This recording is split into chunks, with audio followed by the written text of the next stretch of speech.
everyone. Welcome back. Please comment, rate, subscribe, folks. Comment, rate, subscribe, like the videos.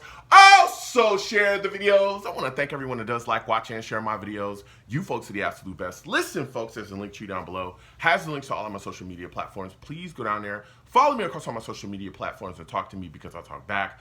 Also down there as well as links to all of my YouTube pages. Please go down there, subscribe to all my YouTube pages, and turn on your notifications so when I post content, you folks will be in the know.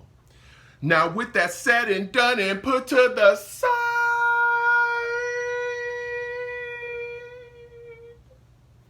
I've come to talk to you folks today about Aaron Rodgers. Oh, yeah.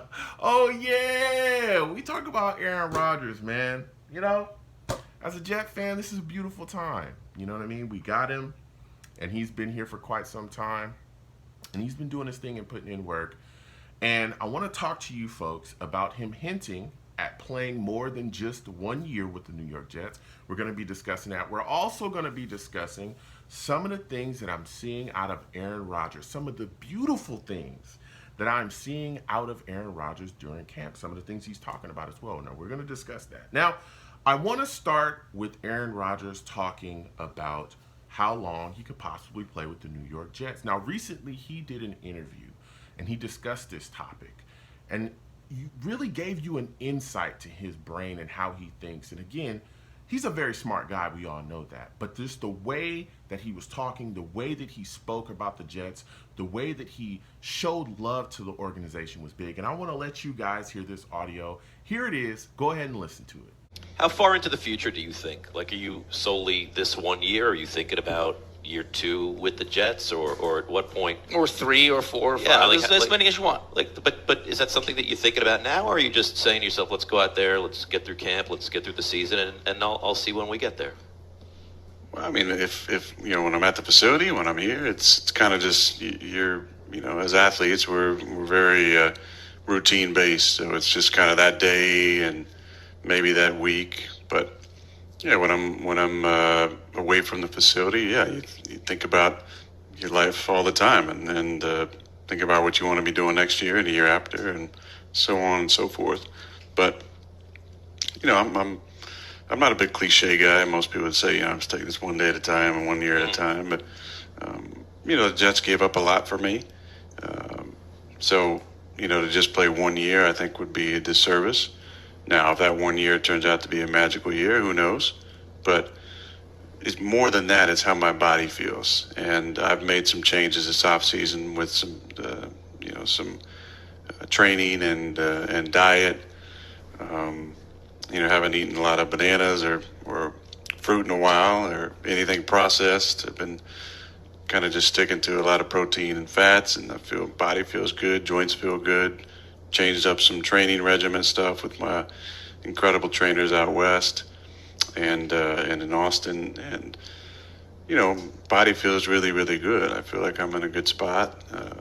As you get older, it's sometimes you wake up in the morning, you're thinking, man, why does this hurt? Why does my knee hurt? Why does my shoulder hurt? But the last couple months, my body's been feeling really good. Now, talk to me in 3-4 months, we'll see how it feels. But the way I feel now, you know, I think I could play a number of years. Now, the reason why this is so gigantic, right? Ever since we got Aaron Rodgers, there has been like this big cloud for a lot of Jet fans, wondering how long he would actually stay. That was the number one thing that a lot of people were talking about as well when we were trading for him. It was like, well, you're giving up, you know, some first for a guy. You gave up all that draft capital. He's only going to do 1 year and done. And if you listen to the audio there, right? He says in the audio, listen, the Jets gave up quite a bit for me. You know, basically, hey, it would kind of be a disservice to just be one and done here. Kind of be a disservice for that. And so that leads you to think that, bruh, he's going to be here for a little bit. You know what I'm saying? More than one and done. I would think at least 2, 3, and especially with him talking about his body, the way he changed his diet so that, you know, things are feeling a lot better, moving a lot better, jiving a lot better, that he might play 4 years here. Maybe, you know what I'm saying? And the reason why that's important is because it finally would give the New York Jets some sense of stability at quarterback. My God. My goodness.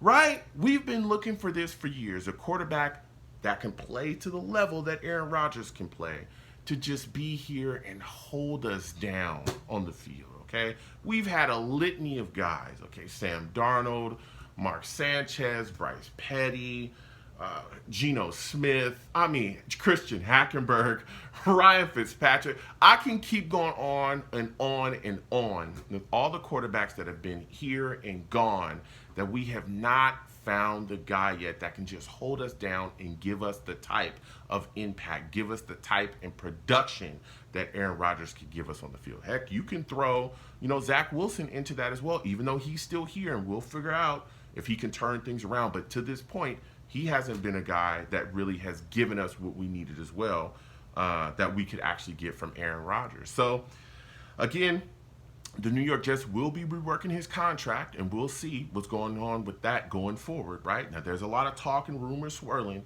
that he's going to actually give money back to help the New York Jets continue to build around him and put them in a great position to go forward with him and even after him, after he's gone. But we'll see what happens. But again, Aaron Rodgers made a lot of money in this league. Cash is not a big deal to him, okay? He's made bread, all right, and he's good. But we'll see how the New York Jets rework that contract and what comes out. But everything surrounding it sounds so good and beautiful about how he's going to really help the New York Jets going forward. So that was a beautiful thing. But I'll tell you what, we talk about training camp with Aaron Rodgers. Man, Aaron Rodgers' leadership is clear as day. Right? You can clearly see that this is a guy that understands, hey, look, this is my football team.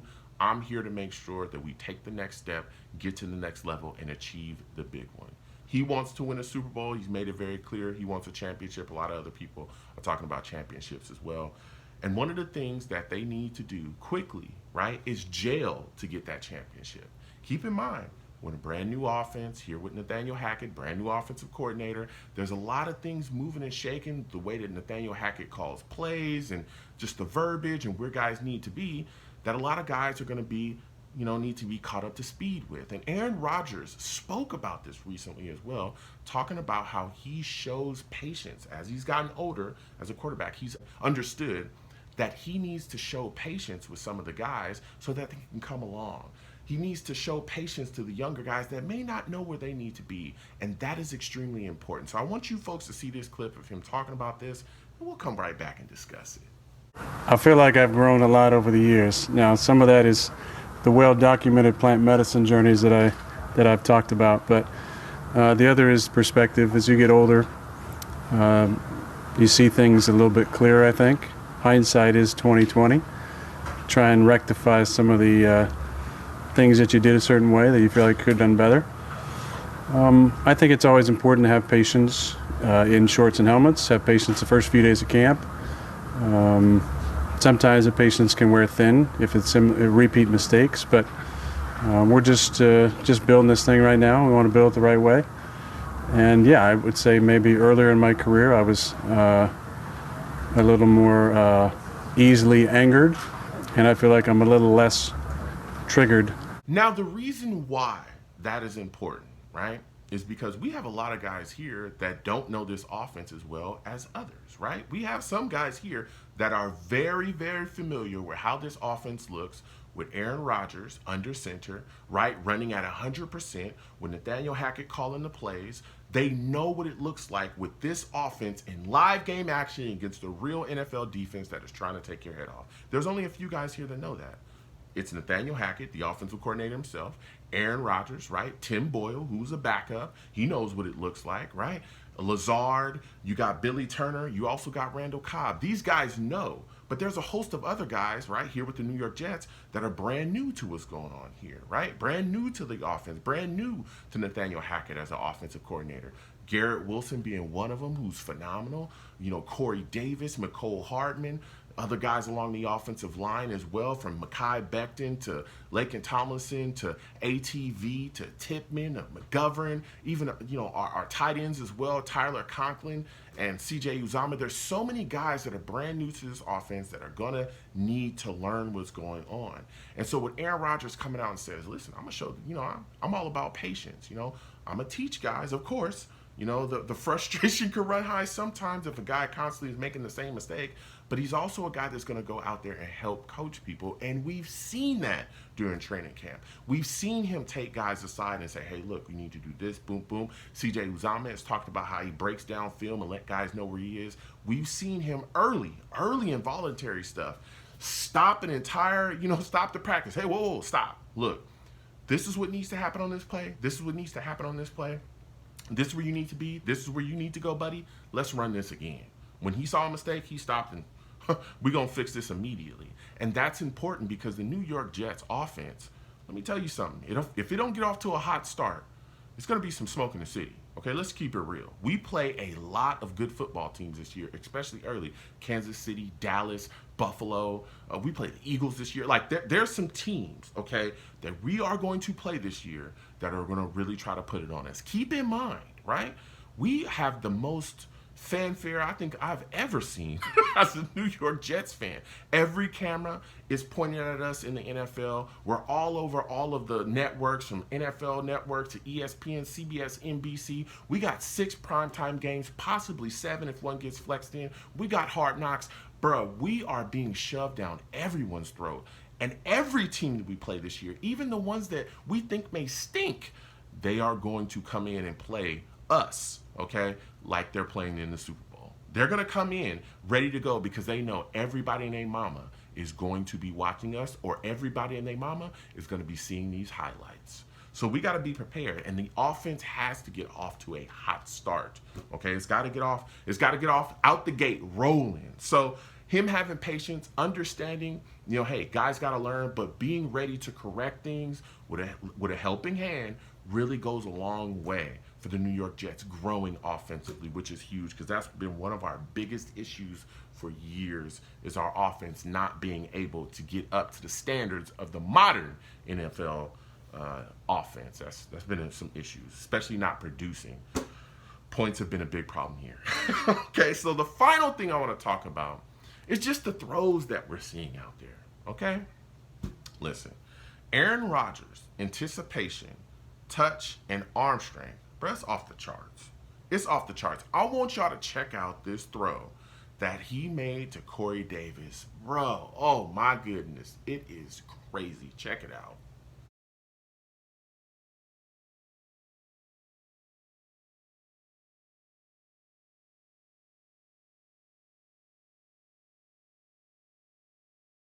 Bruh.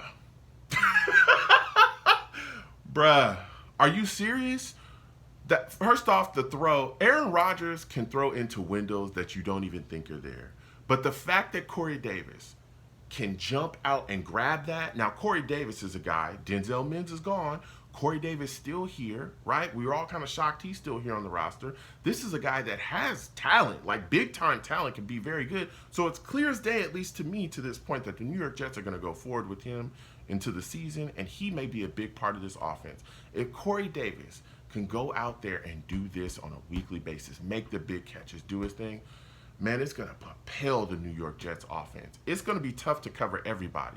You can't cover Lazard, Wilson, Mecole Hardman, and Corey Davis. You can't cover everybody, dog. Like, you can't do that. So to see this throw, which was a great throw by Aaron Rodgers, and then the catch from Corey Davis was phenomenal. Man, whew, this is going to be something else, man. We having a lot of fun. Listen, comment down below. Let me know what you folks think. What are your thoughts about Aaron Rodgers and him talking about, it not being a one-and-done situation here? Give me your thoughts about the leadership he's showing as well when he talks about having patience with teammates, learning new offenses. And also, let me know what you think about the throws we've seen out there in training camp, man. They are crazy. Comment down below. Let's go back and forth. You folks have a good one. Peace.